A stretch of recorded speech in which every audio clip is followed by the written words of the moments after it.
we facing the fact that we are approaching of a militarized state, militarized country. And then when I take a clear picture on what a militarized country look like, it means a bunch of dead people of color, blacks, indigenous, and poor people, working class. That's what it looks like to me, a future of a militarized country. But I think the fact that people are on the street, people are woke. And the fact that you see black and white and people of our color out there on the street together, it means humanity wants change. And that's change for better. We're tired of the same crap. We're tired of the same people oppressing us. We're tired of the corporation exploiting the working people, especially the poor. So this committee has been doing some great work.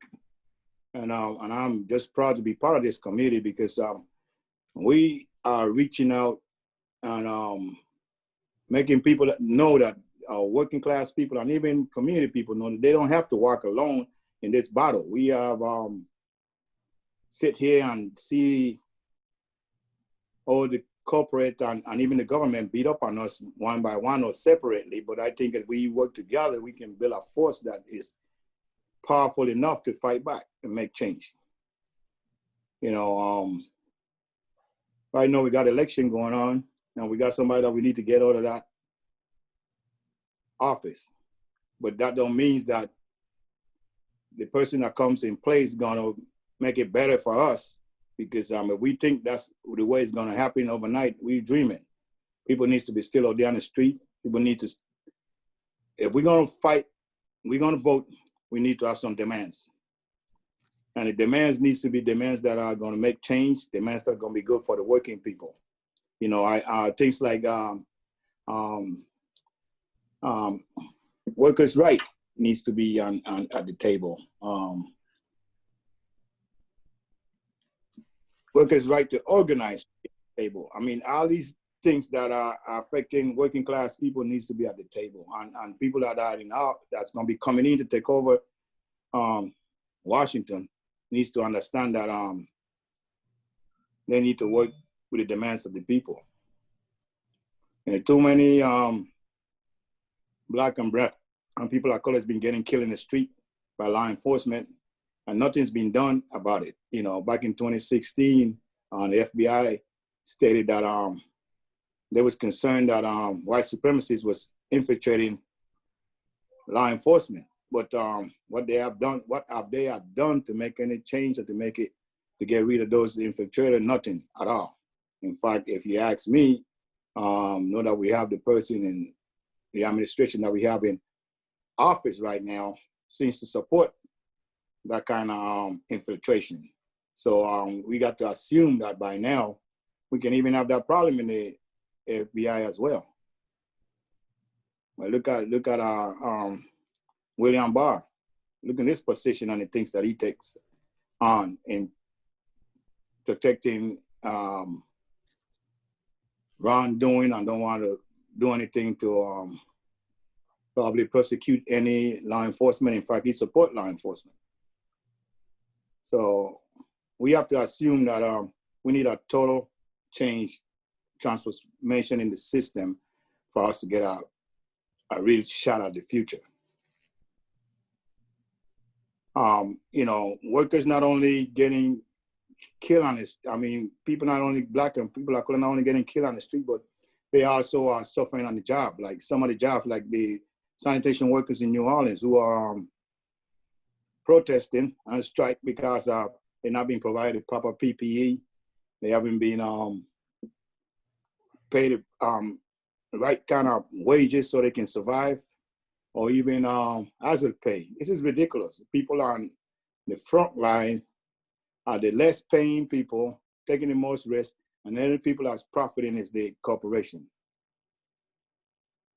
So we got a lot of problems that we got to deal with, but I will say that we need to build a strong united front because it's going to take unity, an outpouring of working class people taking a stand so we can stop what's going on. I don't know how much deep you want me getting, Steve, but I think I might hold back a little just in case you need me to get back there again. Okay, thank you. So one of the issues that our committee has taken up is the issue of police terrorism and the attack on workers, immigrants, Blacks, Latinos, and a very important attack, dangerous attack, is taking place in Denver, where there was a raid against activists who were organizing protests, Black Lives Matter, and protesting police terror and police murders. And Lillian House, who's joining us this afternoon, was one of the organizers of the protests in Denver. You know, it's very significant, but there's been virtually no national news on what is going on in Denver and the importance of that for all working people in the labor movement. So welcome to this panel, Lillian. Hi, thank you so much for inviting me to be part of this panel today. It's really an honor to be addressing you all. So yeah, my name is Lillian House. I am one of the organizers in Denver who was arrested on Thursday, September 17th, as part of a coordinated raid on local anti-racist protest leaders. Myself and two of my comrades, Joel Northam and Eliza Lucero, were detained for 8 days in a COVID-exposed jail unit under 23-hour lockdown, and we were deliberately denied our right to see a judge so bond could be set. We've now all obviously been released, but we're each facing a number of serious charges across 2 counties. I myself have 24 charges, 12 of them are felonies, that together could put me behind bars for 48 years. Not one of these charges is valid. The whole slate is completely false and a blatant attempt to attach criminal charges to constitutionally protected expression. The distortion is so egregious that, for example, we're being charged with kidnapping for holding a protest outside of a police station. In reality, we're being targeted for our leadership in the anti-racist movement here, which has brought unprecedented international attention onto the Aurora Police Department, which brutally murdered Elijah McClain last August, as well as the district attorney who let the killers off free. Elijah McClain, if you are unfamiliar, was a 23-year-old Black man who was dancing while walking home in his own neighborhood. He was unarmed, not suspected of committing any crime, and 3 Aurora police officers approached Elijah and within moments forced him onto the ground using a carotid chokehold. The 3 men then knelt on him, handcuffed him, and threatened to stick police dogs on him while he cried, vomited, and begged for his life. 2 paramedics assisting the police injected Elijah with a dose of ketamine large enough to sedate a man twice Elijah's size, triggering multiple cardiac arrests, which ended Elijah's life. The district attorney, Dave Young, declined to press any charges against Elijah's killers. The officers didn't even lose their jobs, and they all thought they were going to get away with it. But earlier this summer, when George Floyd was murdered and protests sparked off everywhere in the country, the PSL, which is the organization I'm with, the Party for Socialism and Liberation, made an effort to raise awareness of the criminality of our own local police departments as well. And we raised Elijah's name and his story and drew attention to his murderers and to the DA that let him walk. As energy grew around Elijah's case, we called a march on June 27th, demanding justice for Elijah McClain, which brought out some 5,000 people. Several of the nation's biggest media outlets were present on the ground. And this in a city which, despite having a notoriously racist and vicious police department, Aurora rarely saw protests more than a few dozen people. And throughout this summer, we continued to lead a mass, peaceful, sustained protest movement, the likes of which Aurora has never seen. We've taken over highways and led massive car protests of hundreds of cars. We led a 5-mile march uniting the cities of Denver and Aurora in calling for justice for the local victims of police terror. Millions of people now know Elijah McClain's name, as well as DA Dave Young's, and his office has been flooded with the demand to prosecute Elijah's killers. This is why we are being targeted. We've built a movement that is truly shaking the racist establishment here. The attack against us was a highly calculated effort involving months of surveillance, spearheaded by DA Dave Young, and involving several local police departments and another neighboring district attorney. And you might think that this sounds like the work of the far right by an openly racist, misogynistic, anti-worker extremist, but Dave Young is actually a Democrat. And the other DA that he's teamed up with is a Republican, which I think demonstrates how the ruling class can always find it within themselves to reach across the aisle when their task is to crush movements of working class power. And indeed, this is an attack that goes beyond us as individuals who are facing these charges. This assault is intended to stamp out the activity of working people who are discovering our power when we act in unity. Every element of this assault has been calculated to induce the maximum amount of fear, to scare the thousands of newly empowered activists back into their homes. When I was arrested, for example, they sent a fleet of squad cars to surround me publicly as I was driving in my neighborhood. When my comrade Joel was arrested, they sent a tank and a SWAT team to his door and hauled him out in front of his entire apartment complex. They arrested Eliza, a less experienced member of our organization, in what I believe was an attempt to send a message to organizers at every level that anyone who dares to participate in this movement can be targeted. But the movement has responded with incredible courage. Eliza, only an organizer for 1 year, has shown immense strength, even insisting that nobody bond her out before they released me and Joel, who have heavier charges. And our comrades on the outside, instead of cowering, held an emergency demonstration less than 48 hours after the arrest that was attended by 1,000 people. They marched to the jail where we were being held, and we could hear their chanting outside. Solidarity demonstrations have been held all across the country and continue today, demanding the charges be dropped for all protesters. An incredible number of local, national, and international organizations and community leaders have signed on to a statement demanding that all charges be dropped immediately. We've received statements of support and donations from Palestine to Turkey to South Africa. And to our great honor, the Denver Area Labor Foundation, representing some 90,000 workers and their families, unanimously endorsed a resolution calling on the district attorneys Dave Young and George Brockler to drop the charges against the anti-racist protesters.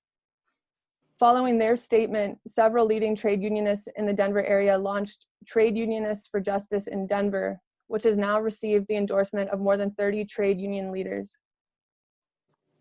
The amount of support that we have received has awed and deeply moved each of us who are facing these charges.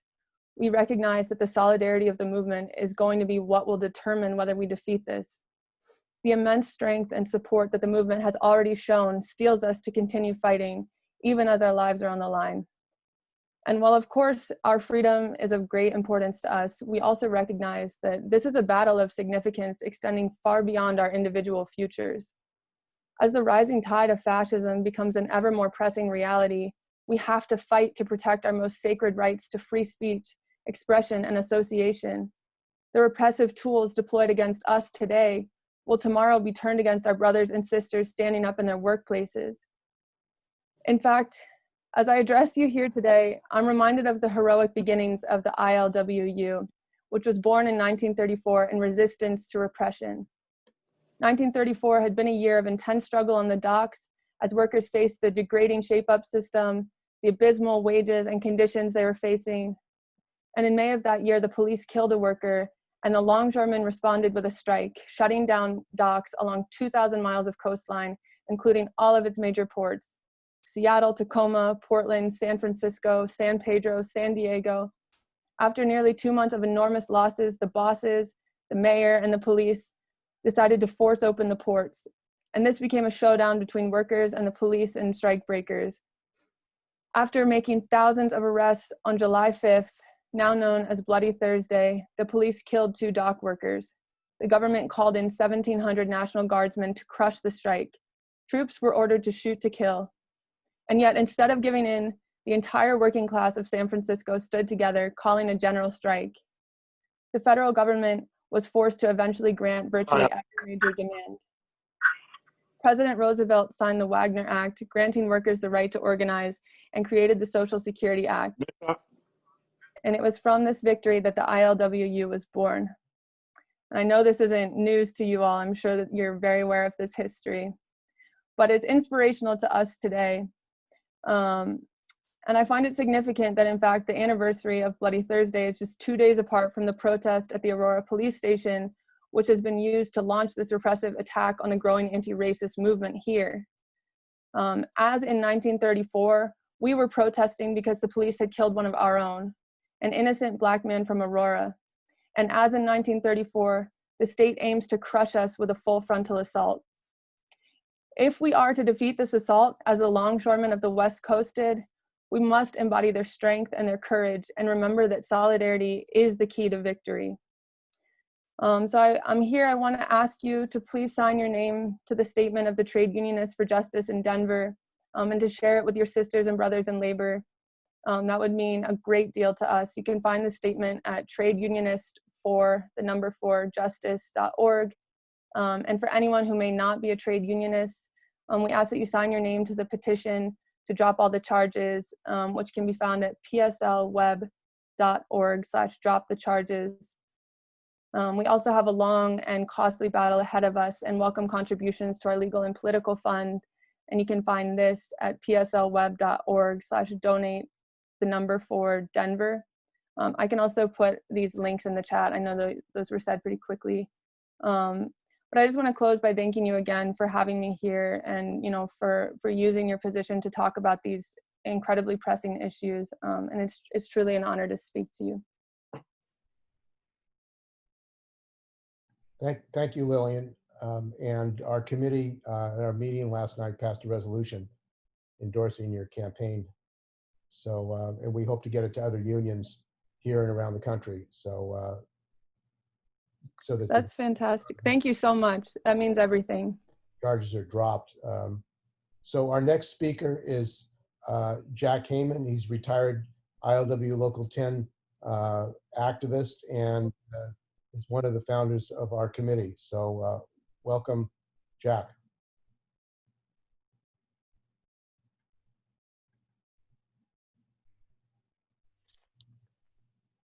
Thank you, Steve. A little bit more of a historical sketch to where we're at today and the fight against racism and fascism. And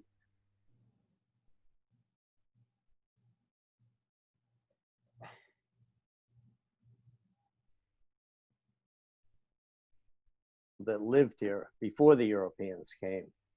And to fast forward in the fight against racism, the most important struggle in this country was the Civil War. And there was a famous philosopher who wrote for the New York Herald Tribune by the name of Karl Marx, who said, labor in white skin cannot emancipate itself while in black skin it is branded. And the founders of the ILWU, many of them, considered themselves Marxists, and they understood very clearly that the fight against racism is the key to a winning class struggle. And that's what made us victorious in 1934. To add a little bit on to what Lillian was saying,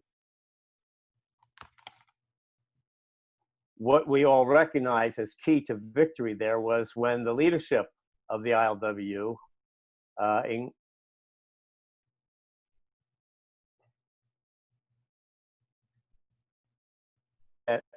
if the black longshoremen did not scab, but if the black community did support the strike, we would guarantee them a place on the docks.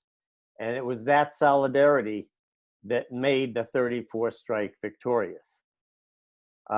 Along with, as Lillian pointed out, the killing by police of 2 of the strikers here in San Francisco that led to the general strike. The Local 10 was the leading local on the entire West Coast in that 34 strike. And we try to continue that legacy of militancy today. So in the fight against racism, over the last several years, for instance, in 2010, we shut down all the ports here in the Bay Area to protest the police killing of Oscar Gray. That we just found out the other day, that particular case is going to be reopened because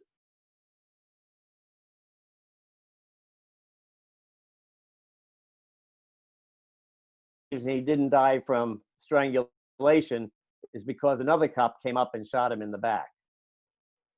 That was in 2010, and so that struggle will continue, according to the family of Oscar Grant, for justice to go after police officer Peroni, who was responsible for leading that attack.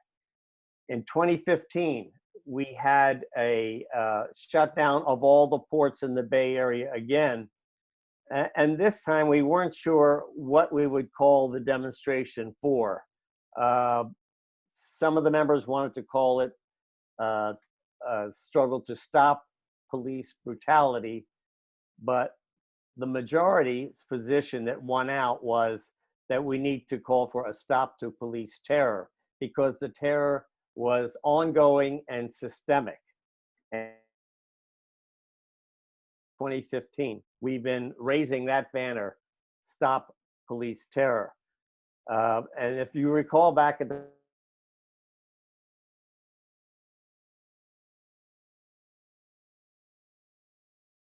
and Walter Scott in South Carolina, in Charleston. Actually, Charles Brave from Charleston will be on the panel. He was just working. He came down off the ship. He's heading home to be on the panel in a few minutes. And then the young kid, Tamir Rice, 12 years old, shot by the cops in Cleveland. And it goes on and on. So the first time we took a stand physically against the fascists was in 2017, when the Patriotic Prayer from Portland threatened and announced that they were coming down to San Francisco, a union town, to have a rally. And so we in local was here. Maybe he'll be on a little later. I think he's the one that actually introduced the resolution to stop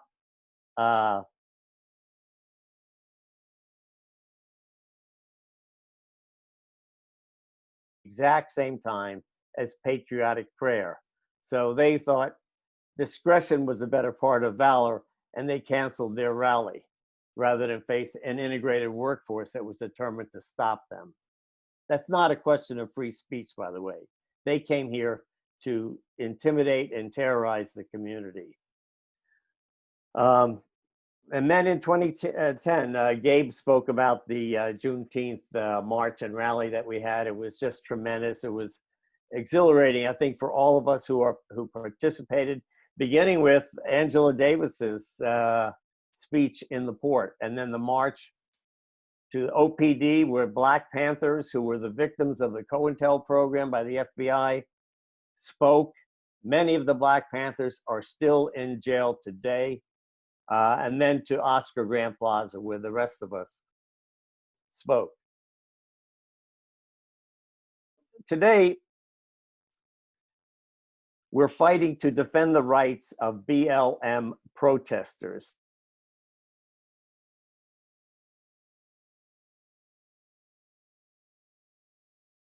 In Local 34 locals.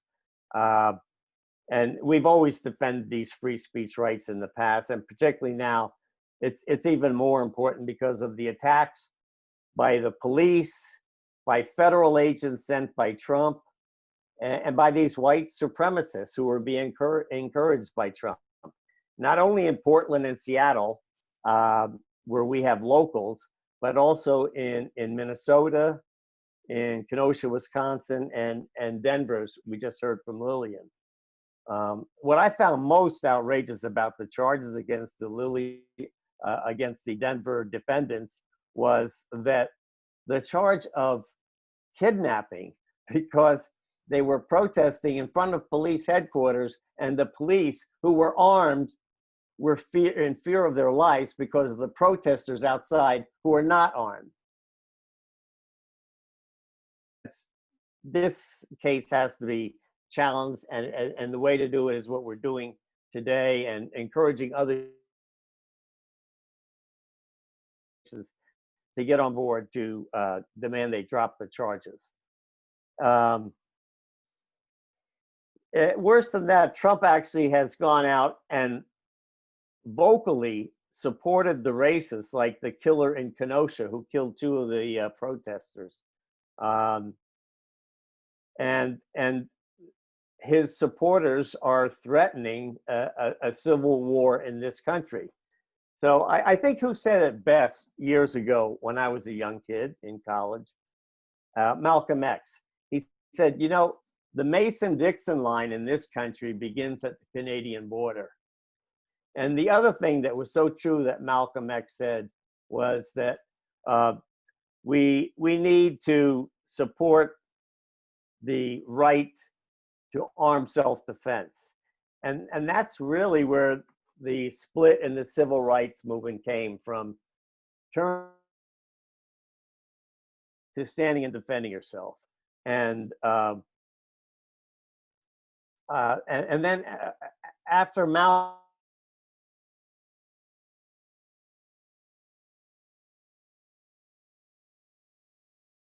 Williams wrote a brilliant book called Negroes with Guns. And he was in North Carolina defending against the Klan who would come into town. Even Martin Luther King, when he did tours through the South, particularly in remote areas, would have an armed defense guard in the black churches. Byron Jacobs, who was a young member of the ILWU and an important militant leader in Longview, Washington, was of the Lumbee Indian tribe in North Carolina, which was near Monroe, where the Klan was very active. And the Klan notified the Native Americans, which were about 40% of the town, that they were going to come and hold a protest the mixed race dating of the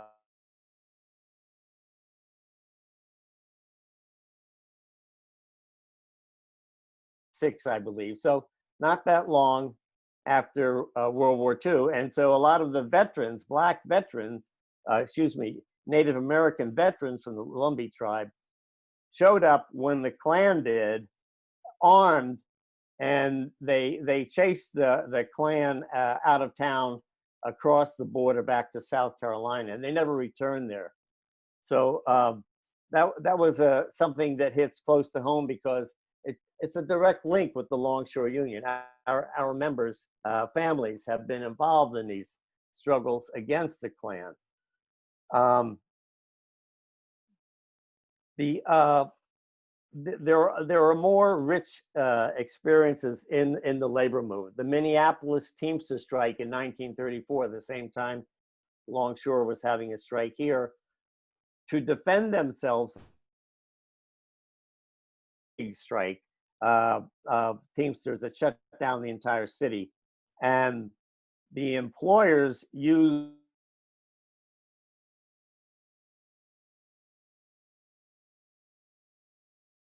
shirts of Hitler's Germany, and the armed self-defense of the Union protected the picket line and chased the silver shirts out of town, and they had a victorious strike.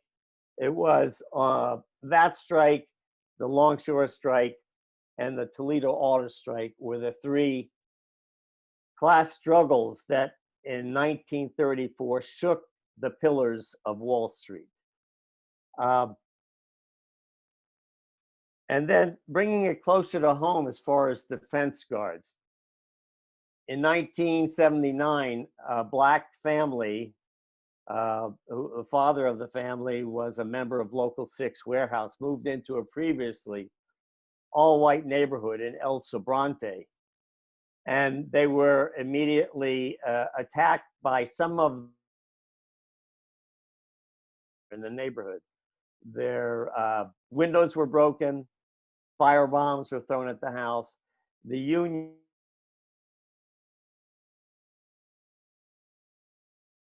armed members of the Union to do 24/7 to defend the house, and in quick order, There were no more windows being broken, no more firebombs being thrown, and the family was able to successfully live there in peace without any violence perpetrated against them. So it's important to be able to defend your rights. And that's where we're at today. In a much broader sense, the President of the United States is calling for armed racists to patrol voting sites. That's an act of intimidation. That's the worst form of voter suppression that I can think of. You know, Trump is saying the elections are going to be rigged and that the mail ballots are, he is already saying that he will refuse to leave office if it's a rigged election, but he's all. What we need to do and what we're trying to organize through this committee is a nationwide mass mobilization of the working class. And by the working class, I mean not only union workers, because let's face it, union workers are only about 10% of the country. The other 90% are unorganized, like Amazon workers that want to be in unions, that want to be organized, but the union movement isn't doing its job of going out and organizing these unions. Not only are they doing a bad job, and I'm talking about the union bureaucrats that run the unions, they're not even defending their workers in critical areas like in meatpacking, where immigrant workers, Mexican American and Sikh and other minorities are being, and the union bureaucracy has done absolutely nothing. It was this committee that mobilized the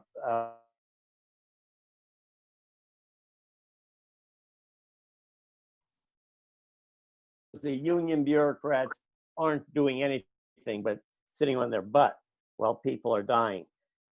We need to have a nationwide mass mobilization, and the trade union bureaucracy and the Democratic Party are not going to do that.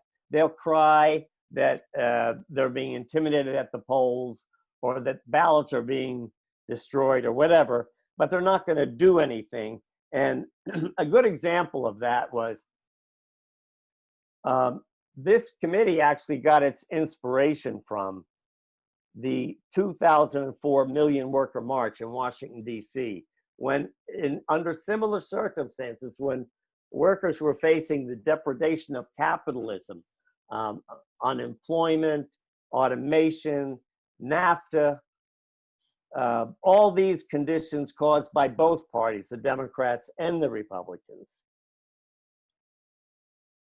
In the Million Worker March, decided to organize a mass mobilization on Washington and get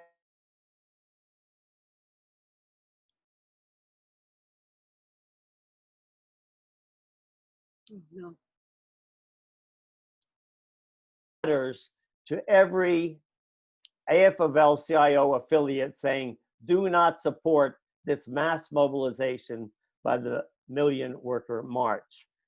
Completely undermined what we were attempting to do with an independent mobilization. And another horrendous thing that goes on with people like Trumpka, who head up the AFL-CIO and do nothing to defend the rights of workers, is they allow the police to be in the AFL-CIO. You know, the one thing we learned from the 34th strike was that police are not part of the working class. They're not part of the labor movement. They are strike breakers. They are occupiers of the ghettos. They need to be opposed. The AFL-CIO, we did that a long time ago, 1934, the same time we integrated our union.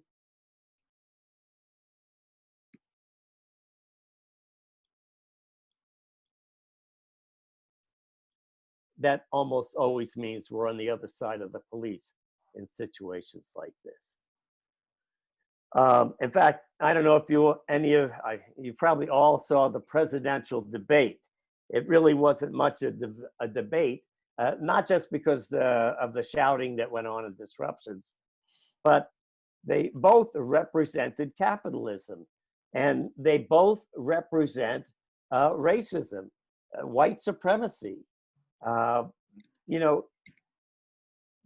Neither candidate offers a choice for workers. And that's why what I said at the Million Worker March at our rally in Washington, D.C., I said, now is the time for the working class to build its own party, to fight for its interests. We need a workers' party in this country. And the situation today, and that's the same struggle we're faced with now. What we need to do is have more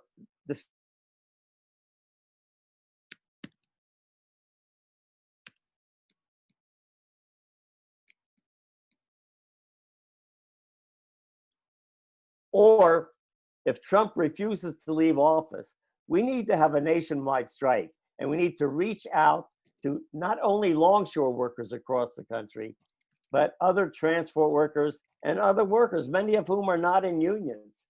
But it's gonna resonate. There will be a popular response to this. And so that's what we're driving for. That's what we're looking at. In the next week or so, we will be able, hopefully, to come out with a statement from the unions calling for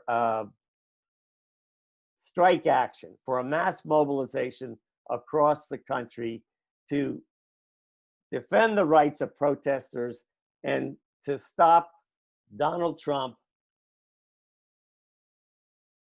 out the elections and declaring himself president for life. Thank you.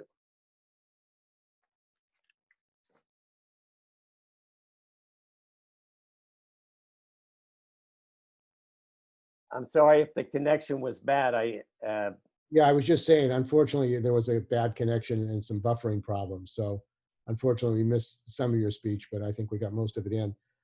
So thanks for making the contribution. So our next speaker is Chris Silvera, and Chris is president of Teamsters Local 808 and also was part of the Million Worker March and has been fighting against racism and the attacks on the working class in the New York area. Welcome, Chris.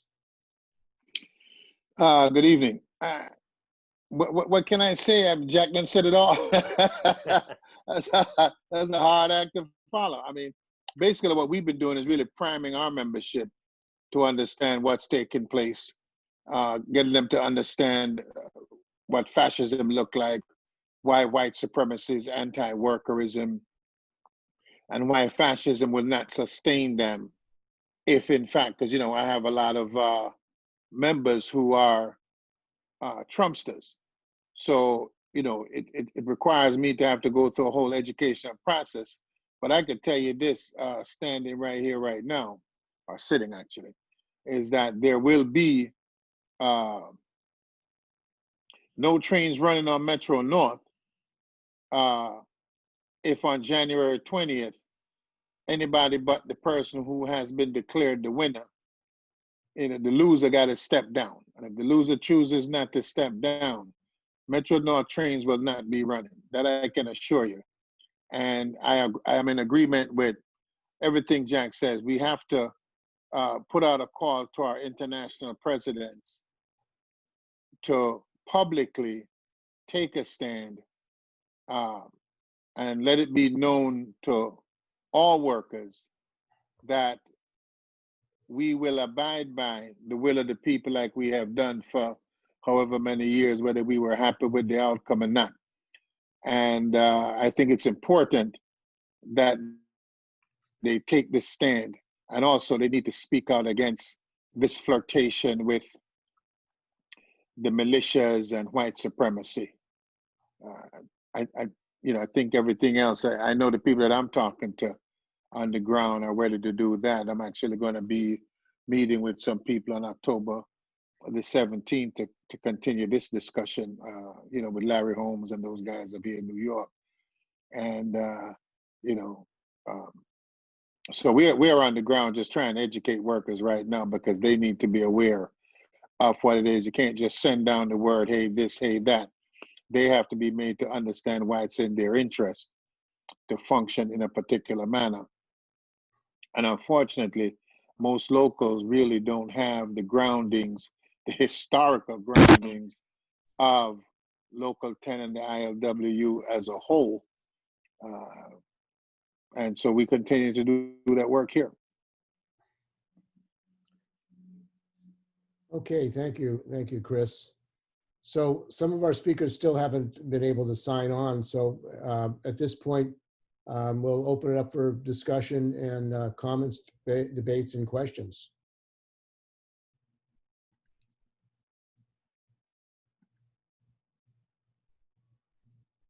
And people can put if they have any comments or questions, they can put it in the chat.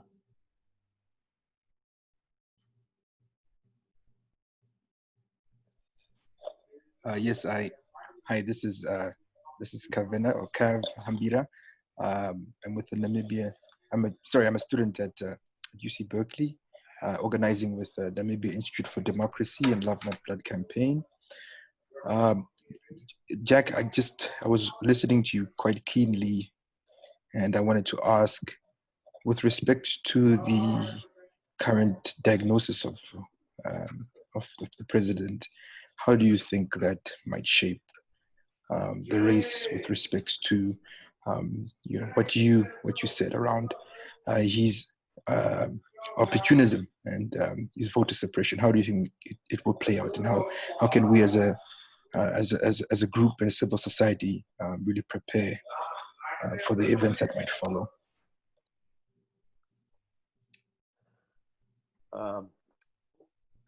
Let me know.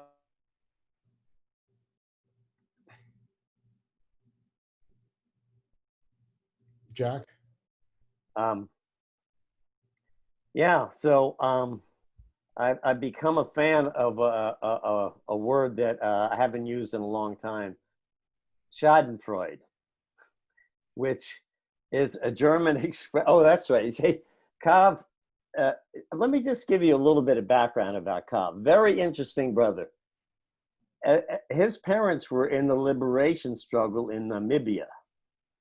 And in order for them to participate in that struggle, they couldn't raise him as a baby. And he was raised in East Germany, the Democratic Republic of Germany.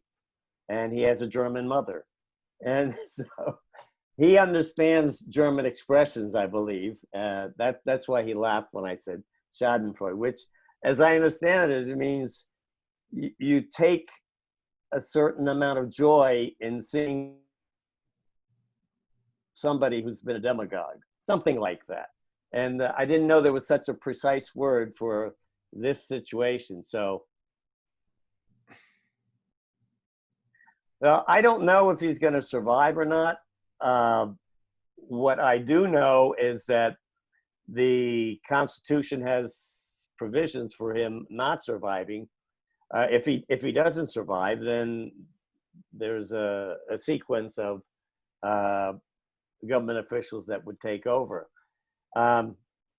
If he does survive, if he still goes by the same game plan, there was a fascinating article in The Atlantic by a guy named Brandon Gilman, and he points out that Trump has already said what he's going to do.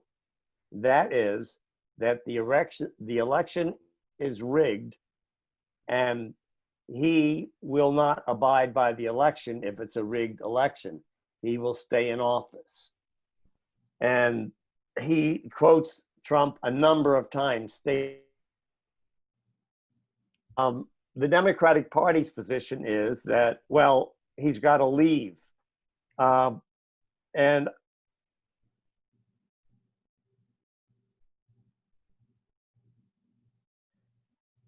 aren't prepared to confront someone who's throwing the Constitution out, who's deciding to do whatever he wants to do because he figures he's got the forces to do it.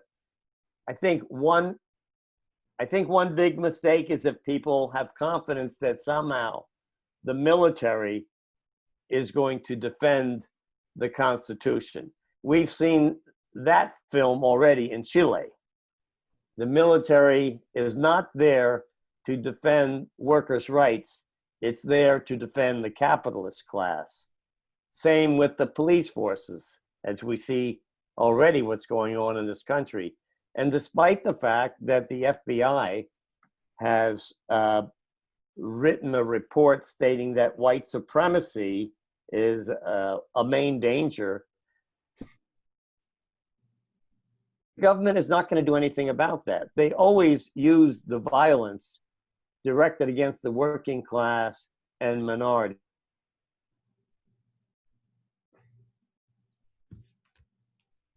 And many other instances. I think what I said in my conclusion is that we need to mobilize a massive working class action nationwide, because I believe whether it's Trump or Pence, I think they're going to screw around with the votes like a banana republic and claim that they're the victors. And it's going to require strike action. We're in a particularly critical position in Longshore because in a global capitalist society, the choke point for trade is the ports. We actually run the ports. And when our labor is withheld, there's no trade. So we're not that big of a workforce. I think overall they're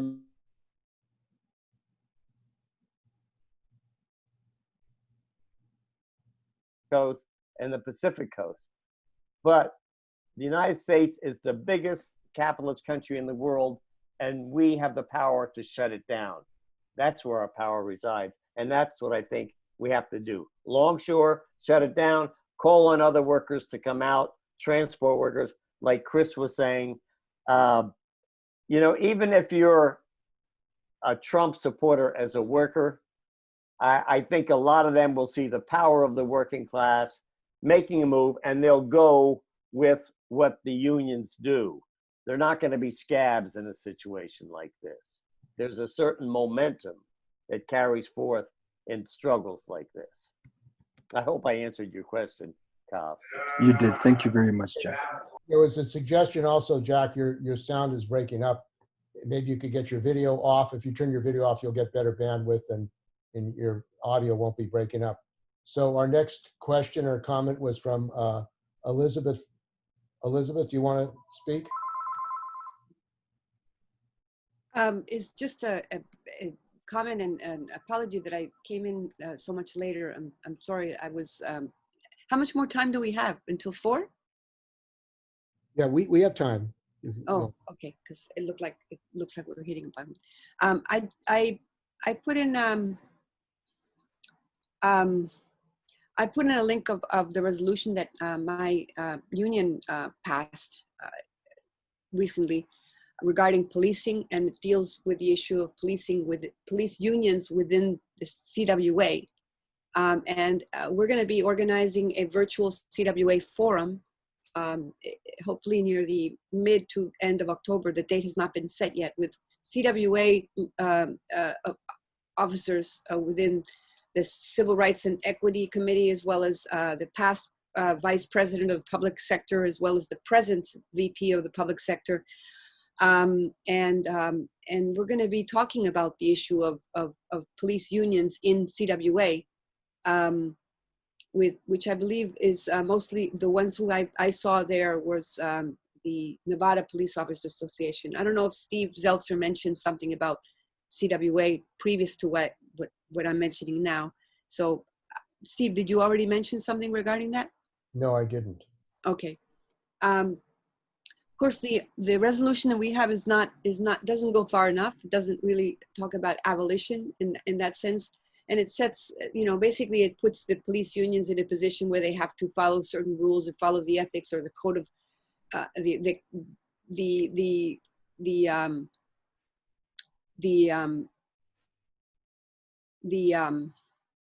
mutual respect policy and things like that, which also have to do with the fact that police unions and police in general attack working class and attack working people, and they're not supporters of working people at all. I put it there so people can read it and comment on it if they like. I'm sorry for coming on late, but the situation in Chile was a policeman just threw a 16-year-old over the bridge in one of the protests, and he landed on his, and so that there's again there's people out on the streets and demanding the resignation of the police chief and things like that. So this police issue is worldwide. It's a worldwide issue, and as of yet, though, the ones who have mostly spoken to this and demanded the resignation of the police right now, as of right now, have been the teachers union and human rights organizations and organizations in defense of children. I have yet to see a declaration by the Central Labor Council, Central Labor Union of Chile, and that's something that is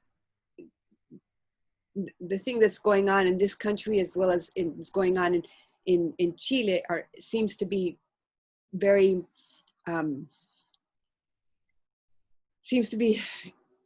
people are mobilizing, and people are mobilizing against police repression, and in here it deals with the elections. Over there it's going to dealing with a plebiscite that also seems to be, to a certain extent, rigged in a certain way, that it's the hands are tied. The rules by which it was created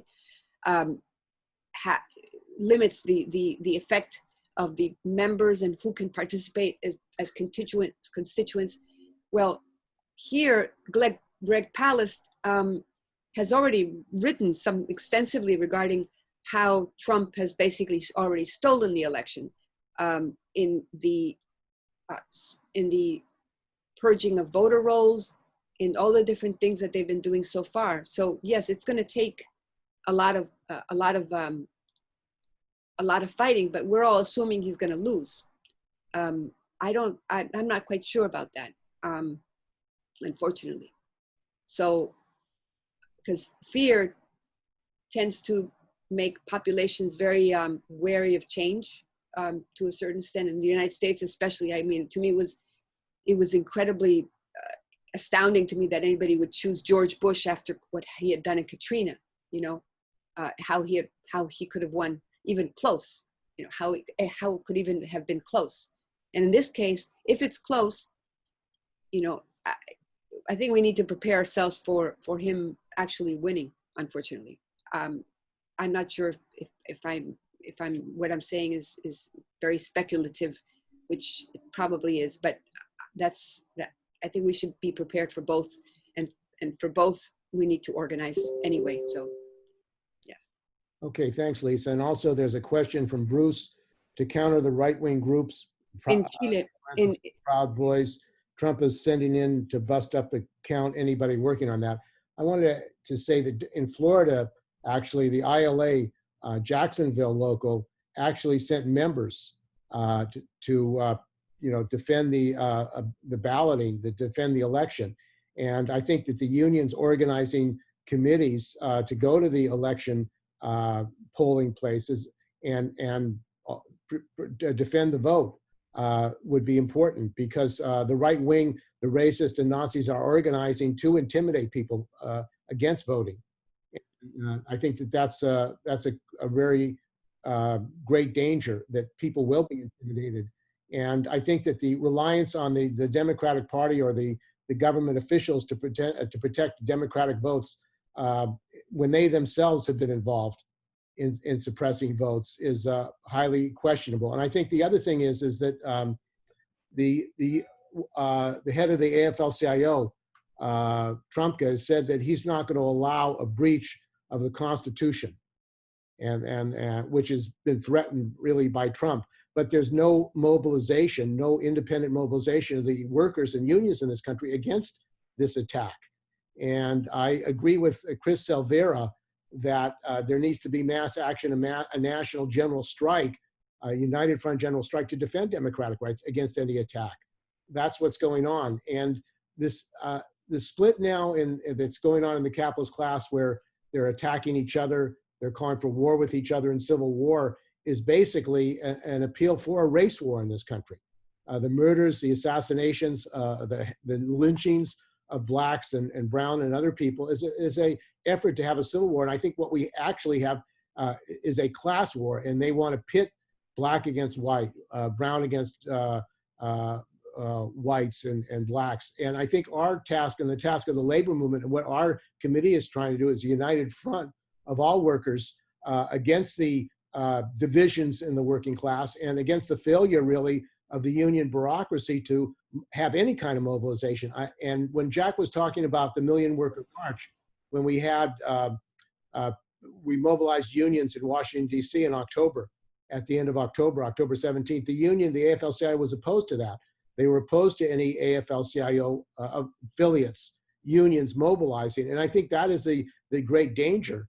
And there's a demobilization of the rank and file by a union bureaucracy that really supports the Democrats. Their solution is getting Biden in. That is the solution to the crisis in this country. And that is a dangerous trap for workers, I think, in this country. So that's some of the issues we're facing. Are there any other questions or comments you would like to make? You can raise your hand on this. That was well said, Steve. I think you hit the nail on the head there. Yeah, I mean, there is a political vacuum, and it will be filled by fascist and right wingers unless the working class organizes, and that requires a united front and mobilizing with struggles that are going on in the working class, like this strike that's going to happen by AHS workers, SEIU, CNA workers, and ILWU Local 6 will be going on strike on October the 7th. So I think we have to tie these struggles together and fight to protect workers where they need support. We had an action which we supported in Livingston, California, at the Foster Farms chicken plant, 3,000 workers there. And it's a horrendous situation because many of these workers are Latino, they don't speak Spanish, they're Sikh, they're immigrant workers, and they're terrified. And although they have a union, United Farm Workers of America represents them, supposedly represents them, they're being ordered to go back to work in a plant that's infested with the virus. They're infecting their families, they're dying. And again, an example is the Democratic Party. Gavin Newsom has prevented Cal OSHA from doing its job. There are less than 200 Cal OSHA inspectors in California for 18 million workers. And this basically, he's taking his orders from the Foster Farms, from the meat companies. And the political problem is that the unions in California are not saying a word against Newsom. They're not demanding full staffing of OSHA. They're not demanding health and safety committees with the right to shut down the plants and taking action to shut down the plants. So here we have a situation in which workers are dying at these plants, and workers are terrified, afraid at that plant to speak out for fear of being fired if they speak out and retaliated against. So that is, I think, part of the political problem we face. Scared to lose the crumbs we get from the Democratic Party. That's exactly it. And there has been some discussion in our committee, and we've had it in the past, about the issue of a workers' party. And our committee has not taken a position in favor of a workers' party. However, I believe that we need a united front for a workers' party. And we have to fight in the unions for a workers' party. The Democratic program, if you look at what's going on in this country, with millions of people have lost their health care as a result of the mass layoffs, 27 million people. The Democrats are not even calling for national health care. They're not calling for Medicare for all. So even if Biden got elected, what is going to happen to the millions of workers who have lost their health care? The millions of workers who are going to be evicted, who are not going back to work, This is a very radical situation, and the working class needs a political party that has a program to defend it and against the role of the Democrats, which is to implement the policies of capitalism. I think that's really what's been going on. Yeah, we're not going to defeat white supremacy and fascism without a workers' party. Both of these parties are entrenched to the status quo. I mean, Trump kind of upchucked the whole thing, but the status quo is so powerful that nothing changes until we have a workers' party that we stand up as labor and put it out there and go with the best interests of the working class. That's the only way we're going to defeat racism and sexism and misogyny and these things in the workplace. We have to have a party that does not kowtow to the capitalist class. And I would like to add something to that, Steve. Okay. You know, the reality is the labor movement has always stand as a beacon of life out for the workers and to workers, but also it plays a role to a better path for humanity. And we have to acknowledge also that workers together is what makes labor a powerful force. With that power comes great responsibility. And that's to stand for the survival of humanity. I got to make it clear, this issue is not a political issue, it's a humanitarian issue. And labor not stepping up and takes its responsibility is a failure of the labor movement. You know, we have to deal with this hands in hands. Everybody hands on deck, got to be able to be on board this to make it change and make it better. And we have to call those that are in leadership in our labor movement who's not doing what they're supposed to do. And we got to make sure that we organize the workers that are not part of the union so we can strengthen the power to make the change. But not, always keep in mind that this can only happen with the working class agenda. So I just want to make sure that we clear on that.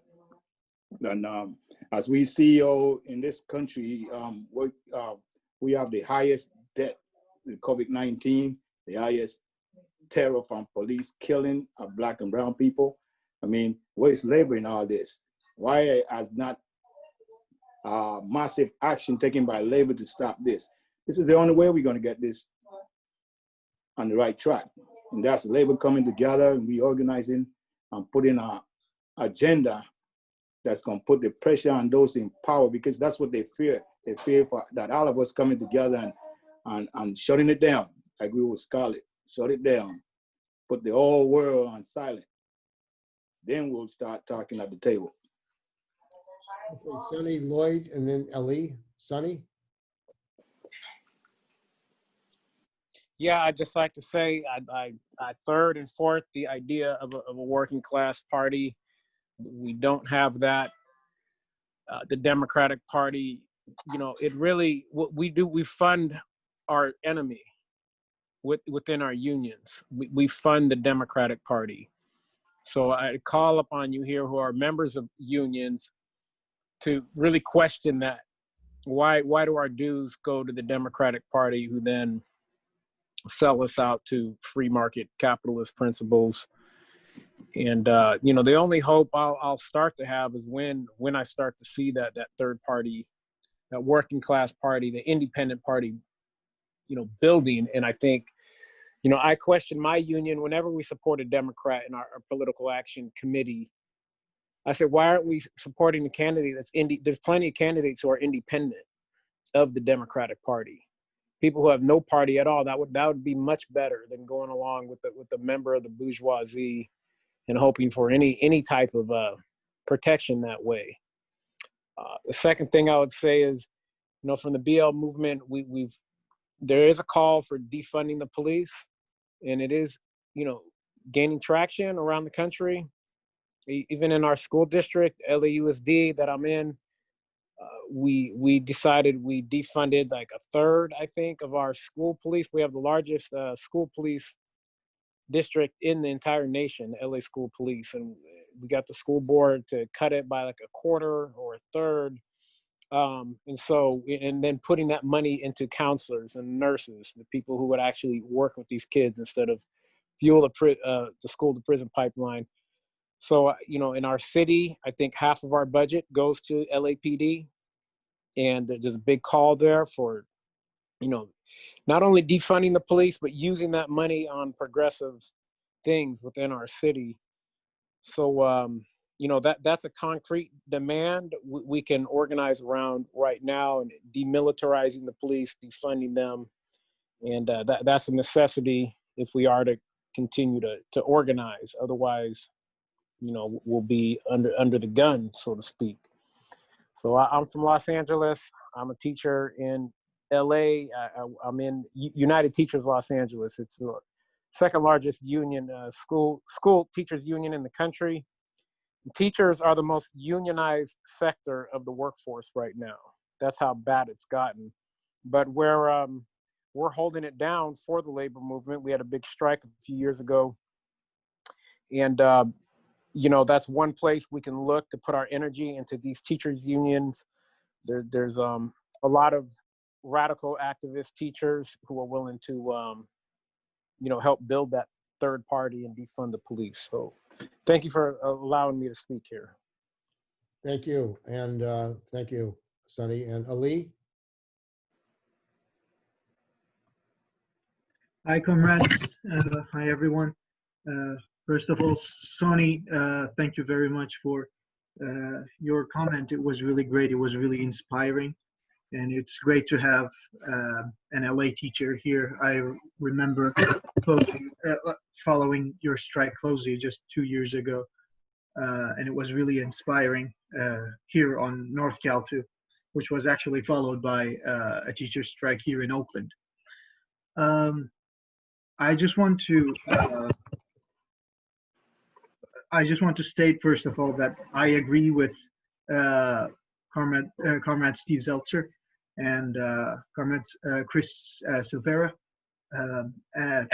If we're gonna defeat fascism in this country or anywhere else, pretty much on the world, a workers' party is absolutely necessary. That's what my organization stands for, United Front Committee for a Labor's Party. That's what we're trying to call for and push for. My only question to the panelists in general is that how can we make sure that, like from a strategic standpoint, how can we make sure that all our effort doesn't end up supporting the Democrats if Trump doesn't leave the office, if Trump does this, if Trump does that? How can we make sure that we're not just focusing on Trump, but we are trying to raise an independent banner of the working class in this campaign? Thank you. Okay, Lisa, you have your hand up. I just wanted to call attention to a link I put here regarding corporate backing by Little Sis Research. Corporate backers of the blue, how corporations bankroll U.S. police foundations. And I think we need to make more use of research information that we have regarding the severe conflict of interest that exists in terms of who is behind the police, and to turn around the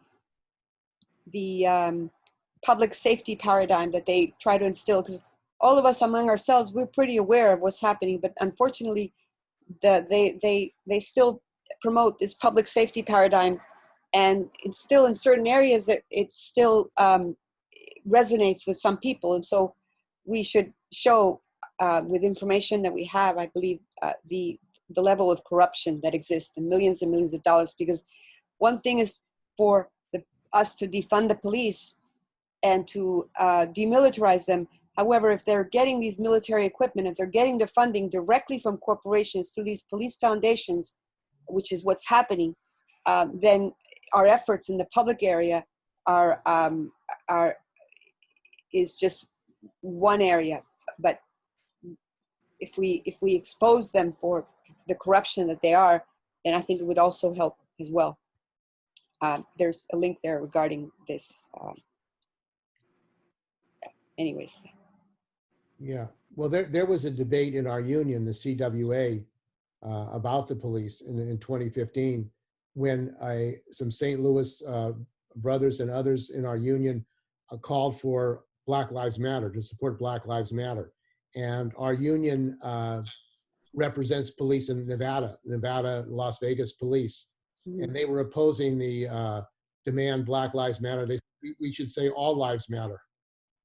So there was a debate at the convention.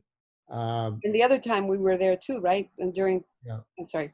So there's an ongoing debate in the labor movement about the role of the police, and the need to defend, to stop the racist attacks, and the role of the police in basically enforcing capitalist laws. That's what they do. They enforce property. I mean, when the criminals who run the corporations steal from us and loot us, like Wells Fargo Bank, and they kill workers like Foster Farms and these other companies, they never arrest them. So that's the people that need to be arrested are not being arrested by the police, because the police represent the corporations and the billionaires. That's the reality in this country and around the world. So I think there have been protests all over the country, and the labor movement has to have a clear stand. The other issue, I think, is as far as a workers' party, is our unions, our union national leadership support imperialism. They support capitalism openly. They say they support capitalism. They support, as a matter of fact, the AFL-CIO has a solidarity center funded by over $30 million of government money from the National Endowment for Democracy. They supported the coup in Chile. They supported the overthrow of the Venezuela government. So the policy, they supported privatization in Ukraine. The AFL-CIO was involved in supporting privatization in Ukraine. So I think that this, and as a matter of fact, in this election, or in the unions never campaigned nationally for cutting the military budget. We have a military budget in the United States of over $750 billion. Our national unions, AFT, SEIU, CWA, never say stop the military budget. In fact, when students at the University of California, graduate students, fought for a boycott of Israel because of its apartheid policies, the UAW bureaucracy said, we can't have that because our members would be affected economically.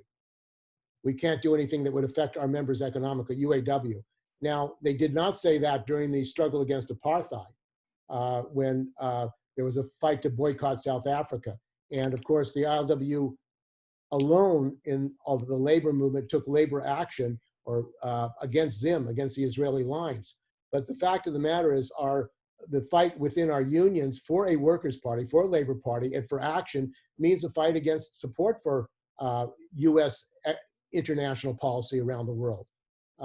Because the fact is, the militarization, the attacks on people in this country are directly connected to what we've been doing in Iraq, what we've been doing in other countries around the world.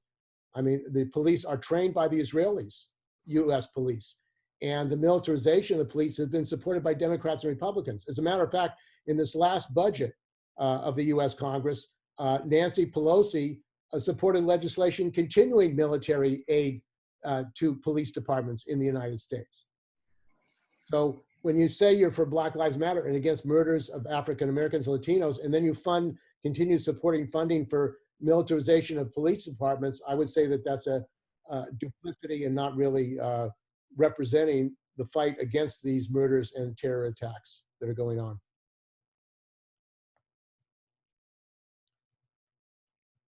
Any other? I wanted to just say one thing. Well said, brother. Well said. You know, Steve, I'm glad you mentioned that. You know, on Thursday coming up, UFCW in partnership with APRI is going to be doing an action on Kroger grocery stores. That's Fred Meyers and QFC. And that's because the head of Kroger made us put out a statement saying support Black Lives Matter. But then in his store, he's forbidding the employees, to wear Black Lives Matter masks or buttons. No, that's hypocrisy. No, come on. Or you say you support Black Lives Matter, but then you worry about your racist customers that are going to come in and get offended because there's a statement saying Black Lives Matter in their face. I mean, this is what we're dealing with. You know, you got a lot of these corporations talking about making a statement they support Black Lives Matter, but in reality, they don't. They still dealing with the systemic racism within the organization or their business. And this is the reality that we're dealing with today. And we got to continue organizing and putting the pressure on them. My committee will be going down there and target one of their stores and support the workers in the store, sending a message to Kroger, Fred Meyer's, and QFC that we're not going to tolerate that insult, because this is a statement. You know, you got the police always talking about blue life matter. There ain't no such thing as a blue life. You know, that's a job. I mean, I like that post that's been run around saying, you know, blue life is not a color. It's a job and it's a choice. You don't have to be a racist criminal police. But me as a Black man, don't have no choice. I'm Black and I'm gonna stay Black. Live Black, die Black. But blue life is no such thing. So we gotta be clear on that, you know.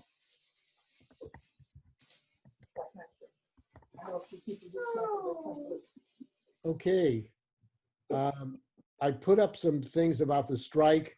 The strike is starting at Alameda Health Center on, as I said, on Wednesday, and it's going to be a 5-day strike. And we are asking people to support the strike. And I'll put up let's see, it looks like my computer froze now too. Anyway, we'll put out information to everyone that contacts us about where the strike is. You can also go to SEIU 1021 website and the CNA, California Nurses Association website, but they'll be striking all facilities of Alameda Health Service. Okay, I don't see any other questions or comments. So I want to thank you all for joining us today. And thanks to our guests, and apologize that some of our other speakers were unable to make it. So we'll be having other panels and other discussions, and solidarity forever. Thank you, brothers and sisters.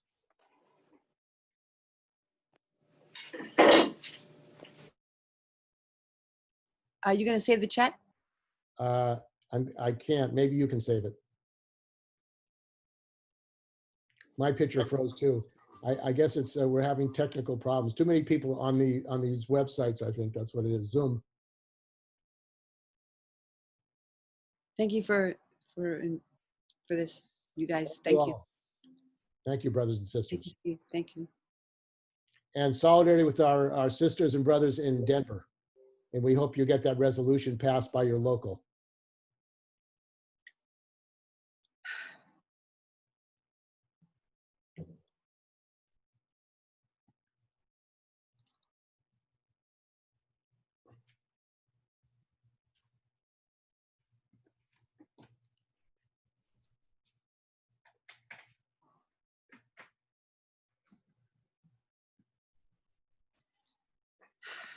Hi, again.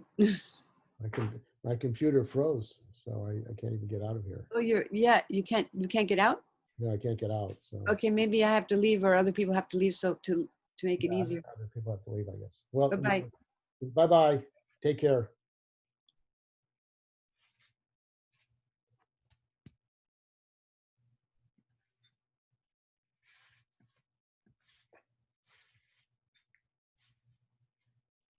I think you were doing 2, 3 things with 2 other. Maybe.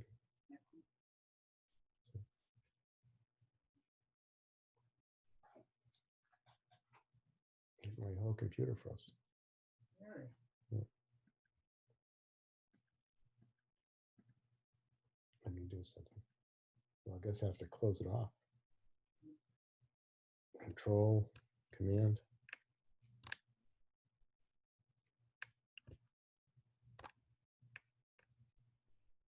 Control, Command.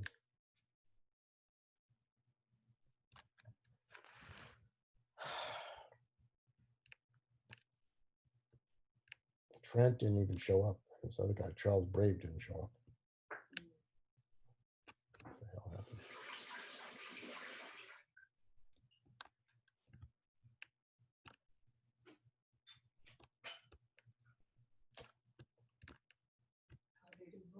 It's okay. It was a good discussion.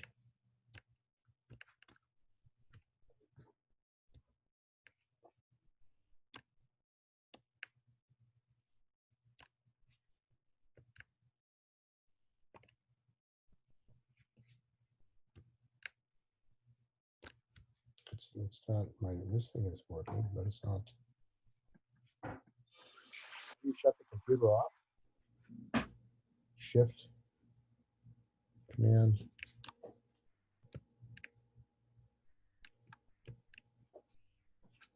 I don't know how to reach it.